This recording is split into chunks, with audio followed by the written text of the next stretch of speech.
Hari ini kita akan melanjutkan penjelasan tentang langkah-langkah kerangka teori penelitian untuk video part 2. Silakan menyimak ya. Pada video part 2 ini kita akan membahas 7 langkah pertama dalam menyusun kerangka teori penelitian. Langkah pertama, identifikasi topik dan permasalahan penelitian, yaitu tentukan fokus utama penelitian yang ingin dikaji, identifikasi masalah yang relevan, serta apa yang ingin dicari solusinya melalui penelitian tersebut. Misalnya nih, kita ingin meneliti bagaimana pengaruh pola asuh orang tua terhadap perkembangan balita. Kemudian yang kedua, tinjau literatur yang ada. Tinjau literatur yang ada yaitu dengan mencari kajian terhadap penelitian terdahulu yang terkait dengan topik penelitian. Tujuannya adalah untuk memahami teori-teori yang sudah ada, konsep-konsep yang digunakan, serta hasil penelitian sebelumnya yang relevan. Itu bisa didapat dari mana sih kajian terhadap penelitian dan topik penelitian tadi? Dari jurnal ilmiah, buku akademik, dan artikel penelitian. Yang langkah ketiga, pilih teori dan model yang tepat. Kan banyak sekali tuh teori dan model terkait penelitian kita, tapi pilih yang paling cocok, yang paling sesuai dengan penelitian Anda. Nah, teori yang mendasar ini akan menjelaskan fenomena yang diteliti. Contoh teori tentang pola asuh orang tua itu bisa diambil dari teorinya Diana Baumrind. Kebetulan yang cocok itu dengan penelitian pengaruh pola asuh orang tua terhadap perkembangan balita. Tapi untuk penelitian ini ya, penelitian yang sama judulnya belum tentu cocok. Makanya di langkah pertama tadi tentukan dulu ya apa yang menjadi kajian atau masalah atau solusinya seperti apa. Ya, jadi baru kita bisa menentukan yang langkah ketiga ini, teori yang tepat. Nah, kebetulan lagi untuk penelitian pengaruh pola asuh orang tua terhadap perkembangan balita, di sini ada teori perkembangan. Nah, yang cocok itu adalah Erik Erikson. Apakah banyak teori perkembangan? Oh, banyak. Tapi dari semua literatur yang dicari, itu yang cocok adalah Erik Erikson misalnya, gitu ya. Kemudian langkah keempat, definisikan konsep-konsep kunci. Jelaskan dan definisikan konsep-konsep utama yang akan digunakan dalam penelitian. Pastikan definisi tersebut konsisten dengan teori yang dipilih. Contoh definisi pola asuh. Definisi pola asuh ini banyak sekali, tapi cari yang paling sesuai, konsisten dengan teori pada langkah sebelumnya yang telah dipilih. Kemudian cari juga definisi perkembangan balita.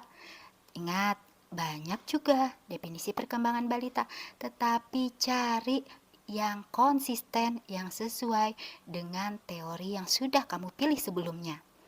Ya, nah, berdasarkan hal tersebut, makanya cari literatur juga yang tepat. Oke. Nah, yang kelima, tentukan hubungan antar variabel. Ya, jelaskan bagaimana variabel-variabel dalam penelitian saling berhubungan. Identifikasi yang mana menjadi variabel independen, dependen, mediator, atau moderator yang relevan. Untuk macam-macam variabel itu nanti akan kita bahas di video berikutnya ya. Nah, kebetulan ini sebagai contoh ya, pola asuh orang tua ini kalau kita lihat ini menjadi variabel independen dan perkembangan anak sebagai variabel dependen. Oh, ternyata setelah melakukan kajian literatur, saya menemukan nih variabel mediator, ya, keterampilan sosial dan pengelolaan stres, ya. Ya, variabel itu ada 8 jenis ya. Nah, tentukan aja apakah ada banyak variabel lainnya setelah kita melakukan kajian literatur pada dua variabel utama, variabel independen dan dependen tadi. Oke, nah setelah itu kita masuk ke langkah keenam, susun kerangka teoritis. Susun kerangka teoritis ini artinya kita mengintegrasikan teori yang dipilih dengan hubungan antar variabel. Susun argumen yang menjelaskan bagaimana teori tersebut dapat mendukung penelitian dan bagaimana variabel-variabel saling mempengaruhi. Nah, setelah itu baru kita sudah masuk ke langkah 7. Visualisasikan kerangka teori. Buat diagram atau model yang menggambarkan hubungan antar variabel secara visual. Diagram ini akan membantu pembaca, membantu Anda memahami alur pemikiran dan asumsi dasar penelitian. Contoh, model konseptual yang menunjukkan hubungan antara pola asuh orang tua dan perkembangan anak. Nah, ini adalah gambar dari visualisasi kerangka teori tersebut. Nah, misalnya nih ya, variabel utamanya yaitu variabel pola asuh orang tua adalah huruf A, dan variabel perkembangan anak itu misalnya nih huruf E, ya, ada huruf E. Oke, misalnya. Nah, kita bisa lihat nih, yang menjadi variabel independen adalah variabel A. Variabel B itu terhadap A merupakan variabel dependen. Tapi kalau dibandingkan B dengan C, B itu menjadi variabel independen terhadap C. Gitu juga, variabel C itu terhadap D, variabel C-nya adalah independen, D-nya adalah dependen. D dengan E, D itu adalah independen, E-nya dependen.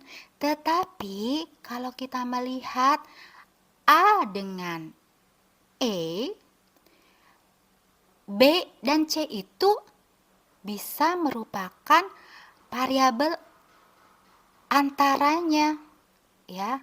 Variabel antara itu variabel apa sih?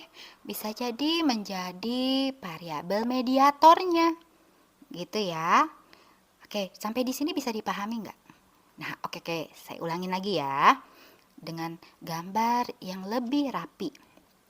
Ada variabel A, B, C, bisa dilihat ya, D, E, F, G, H. Oke, nah kita bisa lihat variabel A, kalau arah panahnya ke B, A itu menjadi independen, ya, B-nya dependen. B ke C, B-nya jadi independen, C-nya menjadi dependen. Tapi kalau variabel utamanya adalah A, oke, berarti tadi variabel utamanya itu pola asuh orang tua. Dan saya meletakkan perkembangan anak itu berdasarkan literatur itu di C, misalnya. Ya, di C adalah perkembangan balita. Nah, hasil kajian literatur saya, ya, itu dia dipengaruhi sebelum A itu sampai ke perkembangan anak. A itu tadi apa? Pengaruh pola asuh orang tua, ya. Pola asuh orang tua itu bisa mempengaruhi perkembangan anak. Ada hal lainnya sebelumnya, ada sebuah proses, ya, yaitu apa di dalamnya. Salah satunya kita seperti di contoh langkah 5 tadi, misalnya, oh ya, pengelolaan stres. Ternyata orang tuanya itu tidak mampu untuk mengelola stres, sehingga akan berpengaruh juga terhadap perkembangan anak. Walaupun dia punya pola asuh X misalnya, ya, tapi dia akan mempengaruhi juga bagaimana stresnya, ya. Misalnya dia punya pola asuh demokratis, gitu ya.